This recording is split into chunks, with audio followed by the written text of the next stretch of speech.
Hello students, class second. बच्चों, आज हम आपकी हिंदी ग्रामर में लिंग और वचन, ठीक है, ये दोनों चैप्टर दोबारा से पढ़ेंगे, यानी रिवीजन करेंगे। ठीक है, तो बच्चों सबसे पहले बताते हैं लिंग किसे कहते हैं। जिन शब्दों से हमें पुरुष या स्त्री जाति का पता चले उन्हें क्या कहते हैं? लिंग कहते हैं। जिन शब्दों से हमें पुरुष या स्त्री जाति का पता चले उन्हें क्या कहते हैं? लिंग कहते हैं। ओके, किसे कहते हैं? लिंग। जिन शब्दों से हमें पुरुष या स्त्री जाति का पता चले उन्हें लिंग कहते हैं। ठीक है, आया समझ में?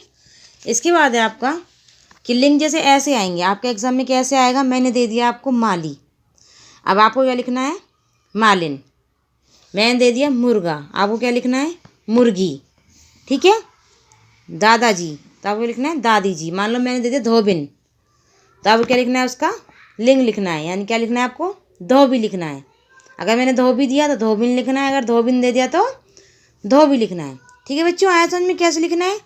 दूल्हा का क्या होता है? दुल्हन। ओके, तो इसलिए आपको ये चैप्टर अच्छे से लर्न करना है। लिंग वचन आपके एग्जाम्स में इसमें से आएंगे और आपको अच्छे से ध्यान रखना है कि लिंग कौन कौन से होते हैं, लिंग कितने प्रकार के होते हैं, ये भी ध्यान रखना है। लिंग की डेफिनेशन की लिंग किसे कहते हैं? किसे कहते हैं? जिन शब्दों से हमें पुरुष या स्त्री जाति का पता चले उन्हें क्या कहते हैं? लिंग कहते हैं। लिंग कितने प्रकार के होते हैं, या लिंग या जाति भी कह सकते हो। जाति दो प्रकार की होती है। कौन कौन सी? पुरुष जाति और स्त्री जाति। ठीक है, पुरुष जाति को पुल्लिंग और स्त्री जाति को स्त्रीलिंग कहते हैं। ठीक है, जैसे बंदर का बंदरिया, घोड़ा का घोड़ी, ऊँट का ऊँटनी, हाथी का हथनी, बकरा का बकरी, कुत्ता का कुतिया। ठीक है, आपको ध्यान रखना है कि किसे कहते हैं लिंग, लिंग कितने प्रकार के होते हैं और किस लिंग का कौन सा स्त्रीलिंग होगा, किस स्त्रीलिंग का कौन सा पुल्लिंग होगा। ठीक है, जैसे बेटा का बेटी, गायक का गायिका, शिक्षक का शिक्षिका, मौसाजी का मौसी जी। ठीक है, आया समझ में आपको? इसके बाद हम आपका नेक्स्ट टॉपिक देखते हैं, वचन। लिंग में तो हमने पढ़ा कि लिंग स्त्रीलिंग और पुल्लिंग। ऐसे ही वचन, वचन कितने प्रकार के? वचन भी दो प्रकार के। कौन कौन से? एक वचन और बहुवचन। एक वचन जो होते हैं बच्चों में एक संख्या का बोध कराते हैं, एक संख्या की बात बताते हैं हर वस्तु की। वचन जो है हमें ये बताते हैं कि हर वस्तु की संख्या एक है, और जो बहुवचन होते हैं वो बताते हैं कि संख्या जो है वो वस्तु की एक से अधिक है या अनेक है। ठीक है, तो जैसे यहाँ पे सब आपको दिख रहे हैं, लड़का, पतंग, पत्ता, चिड़िया, तितली, ये आपको दिख भी रहा है, ये सब एक ही हैं। तो ये यानी कि क्या है? एक वचन। ओके, जैसे यहाँ पे अनेक या बहुवचन या अधिक भी बोल सकते हो। एक से अधिक है ये लड़के, पतंगे एक नहीं है, एक से अधिक है। पत्ते, चिड़िया और तितलियाँ एक से अधिक है ये, तो ये क्या हो गया आपका? बहुवचन। ठीक है, आया समझ में? वचन कितने प्रकार के होते हैं? दो प्रकार के। वचन किसे कहते हैं? संख्या को ही वचन कहते हैं। किसे कहते हैं? वचन। संख्या को ही वचन कहते हैं। ठीक है, इसके बाद आपका नेक्स्ट है कि वचन की परिभाषा। वचन हमें किसी वस्तु की गिनती बताते हैं। या तो आप ये लिख सकते हो कि संख्या को वचन कहते हैं, या वचन हमें किसी वस्तु की गिनती बताते हैं। वचन कितने प्रकार के होते हैं? दो प्रकार के, एक वचन और बहुवचन। कौन कौन से? एक वचन और बहुवचन। ओके, जिस वस्तु की संख्या एक हो उसे एक वचन, और एक से अधिक हो तो बहुवचन। जैसे ताला, अब यहाँ पे एक है तो ताला, अगर एक से ज़्यादा है तो क्या होगा? ताले। दरवाज़ा, दरवाजे। गुब्बारा, गुब्बारे। कार, कारें। अब यहाँ पे एक कार इसलिए कार आ गया, यहाँ पे एक से ज़्यादा कार है इसलिए कारें। ध्यान रखना है ये आपको। ठीक है सारा। बतख, बतखें। अब यहाँ पे देखो ये एक बतख है इसलिए बतख हो गया, ये दो हैं यानी कि एक से ज़्यादा है तो बतखें।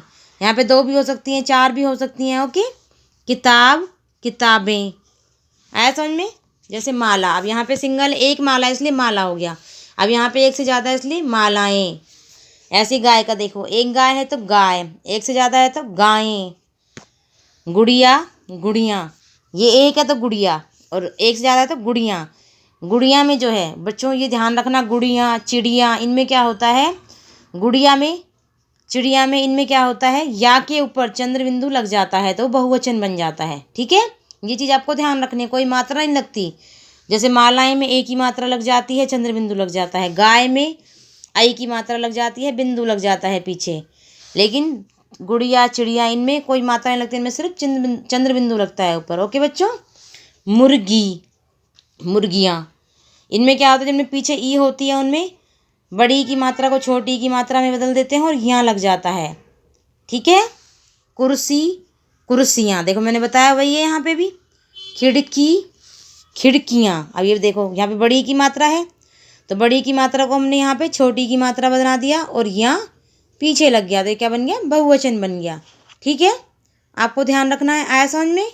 उसके बाद इसके बाद हम आपका एक टॉपिक और लेते हैं, विशेषण।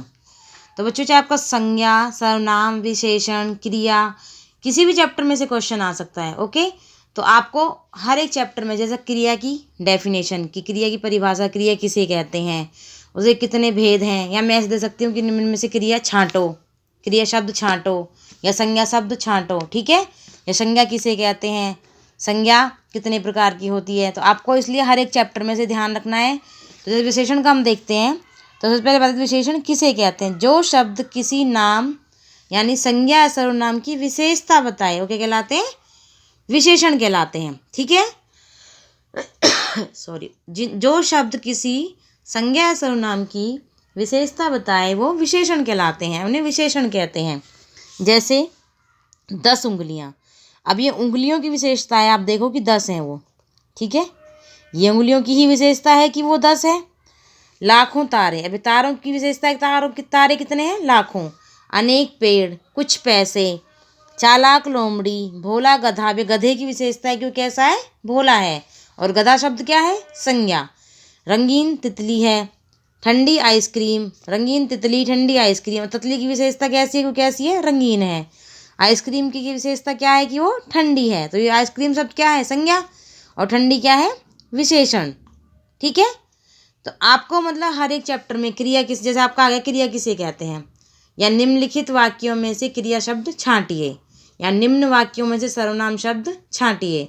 तो आपको इसलिए अच्छे से देखना है। जैसे मैंने दे दिया, मान लीजिए कि आम कितने हैं। ठीक है, इसमें क्या दे दिया, आम कितने हैं। जैसे मैंने कह दिया 1 किलो आम है, कितने हैं नहीं दिया, मैंने दे दिया 1 किलो आम है। तो अब आम शब्द की विशेषता क्या हुई कि वो कितने हैं, 1 किलो। तो आपको 1 किलो पे अंडरलाइन करना है और उस नीचे लिखना है 1 किलो। मैंने दे दिया कि छांटना है, मान लो आपको, या दे दिया कोई भी 2 विशेषण शब्द लिखिए।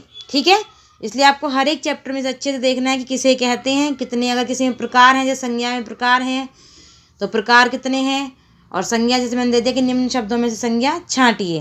तो आपको जैसे यहाँ पे मेरे पास 2 पेन हैं, अब मान लो मैंने ये सेंटेंस दे दिया, मेरे पास 2 पेन हैं, और मैंने कह दिया निम्न वाक्य में से सर्वनाम शब्द, सॉरी, विशेषण शब्द छांटिए। तो आपको क्या लिखना है, 2।